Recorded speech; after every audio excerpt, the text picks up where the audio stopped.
నేను చాలా రోజుల నుంచి మీతో ఈ విషయం అయితే షేర్ చేయాలి అనుకుంటూ ఉన్నాను. మా ఊరికి దగ్గరగా ఉండే ఊర్లో ఈ ఇన్సిడెంట్ అయితే జరిగింది. బంగారం అంటే ఎవరికి ఇష్టం ఉండదు చెప్పండి. ఎవరైనా సరే వాళ్ళ స్తోమతను బట్టి వాళ్ళ దగ్గర ఉండే మనీతో ఎంతో కొంత చేయించుకోవాలని అనుకుంటారు.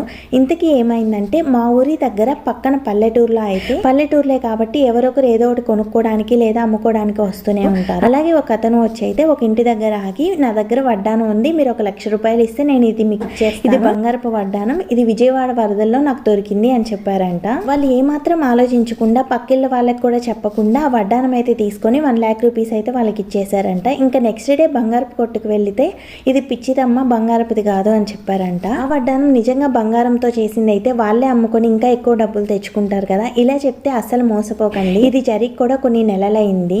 ఇంకా ఈ వీడియో విషయానికి వస్తే మా అక్క వాళ్ళు మా బాబుని చూడడానికి అయితే వచ్చారు. వస్తూ ఇవన్నీ తీసుకొచ్చారనమాట. అంతే.